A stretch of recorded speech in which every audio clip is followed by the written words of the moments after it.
And I would like to introduce our next guest, who is no secret to our industry and actually a personal friend of mine. I'd like to introduce Dr. Jonathan Kaplan, who is a board-certified plastic surgeon and commonly known as Dr. Bay. Dr. That's Kaplan, right. Great to see you, it is a Jay. pleasure. I love the colors. Thanks. Got to do it for the gram. You did it for the gram. Okay.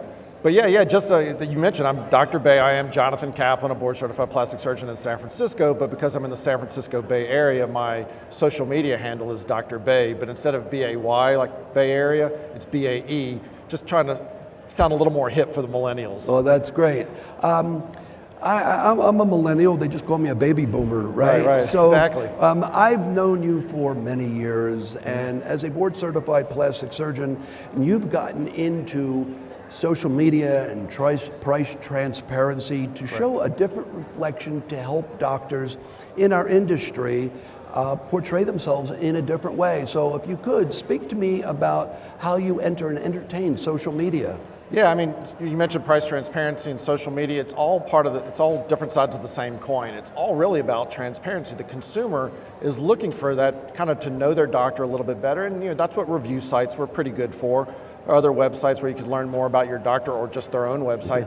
But social media is the ultimate in transparency, because if you do social media in the right way, it's more than just an Instagram feed of like your before and after photos. You can use things like Snapchat and Instagram stories where you can actually show the consumer what you do in the operating room, or when not even in the operating room, if you're doing injectables or non-invasive devices, you can show them how that procedure works on a real patient who's willing to sign away that they'll be willing to be shown on social media. And it really is just a great way to give the consumer a better idea of what they're considering and what they may get done. There's a lot of hype, positive and negative, about social media. You know, I personally, I don't do a lot of personal social media. I do in our business, but Absolutely. I don't own the personal side. But share with me, if you will, what is the number one? I mean, I hear Facebook, then I hear Instagram, right. and then some people say Snapchat and Instagram Live. There's so many different ones out there, and some of the doctors say to me, I will never use that live stuff because I don't want to be considered a clown running around the operating room, but yet there are very good professional ways to do it. Absolutely. Yeah, I think that there has been some people who have given social media a bad name, but it absolutely is not the way it needs to be. I know there was like a doctor in Atlanta that was dancing on YouTube, and it just doesn't have to be that way. You can really be what I always tell people when I'm lecturing about this is that whatever you normally do in the operating room, like when you're operating or maybe you're explaining the procedure to the other people in the operating room, that's what you do on social media. You just do what you normally do. You're not normally dancing in the operating room, so don't dance on social media. Right. But as far as breaking it down, which platform to use? If you're going after the facelift crowd, go with Facebook. That's not why they named it Facebook. Correct. Go with the facelift crowd is a great way to, because older people, the older generation, 50s, 60s, 70s, they're on Facebook. That's a great way to get facelift patients. Rich Castellano, our friend in Florida, he's really big on Facebook, and he gets a lot of that type of patient. Snapchat, if you're really just getting started on social media, I would not start Snapchat. I've already been doing Snapchat, so I continue to do it, but don't get started on that. If you're really going to start something new, go with Instagram. It's got 500,000 daily active users, and it can't just be Instagram. It's got to be Instagram stories. You've really got to be telling a story. Their algorithm is pushing more towards that. There's Instagram TV, there's Instagram Live. I mean, there's so many iterations of it that we can't really cover right now.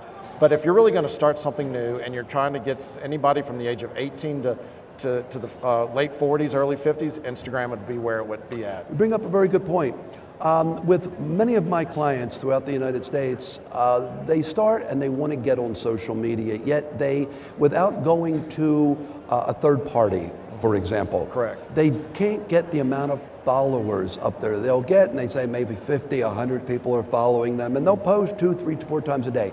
Here's a couple questions for you. Number one, is it wise to have somebody in your office handling that may not necessarily be the skilled professional, or should you have the website companies, social media companies handling it. Right. How many posts should you do, and what's the best way to increase your followers? Right, so you really can't outsource this, because if you're doing social media correctly, you're doing things in the office every day. You can't have some company that will send somebody in every day. I mean, obviously that would be prohibitively expensive if you're outsourcing to somebody else to then send their employee in to do your social media. You can't really do that. You have to have somebody in your office, and you don't even have to hire a dedicated social media person. It could just be a millennial that's working at your front desk to do your social media, to help you with it. And as you build up a practice, you get busier, and you get to a point where I have hired a specific social media person that's just in my office, only doing social media. So if you're just getting started, I would definitely just have somebody in your office doing it, and the whole office has to buy into it. You can't have people saying, oh no, don't put me on camera.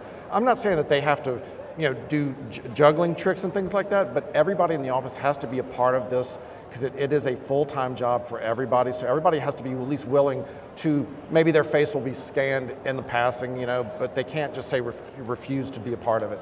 So you have to have everybody in on it, hire and if you do get busier, hire somebody else. But you really do have to start, and you have to be all in. And that's the hardest part about it. You can't just do it like once every now and then, because you never will build up an audience. There are different other Instagram pages you can work with that will like repost your photos and things like that to help get you a little bit more of an audience. Don't buy bots, that doesn't help you. Don't do anything shady, that doesn't help. You can do different giveaways and things like that. Not like giving away a procedure, but we did one thing where we gave away some Louboutin shoes. We had a bunch of people in the San Francisco Bay Area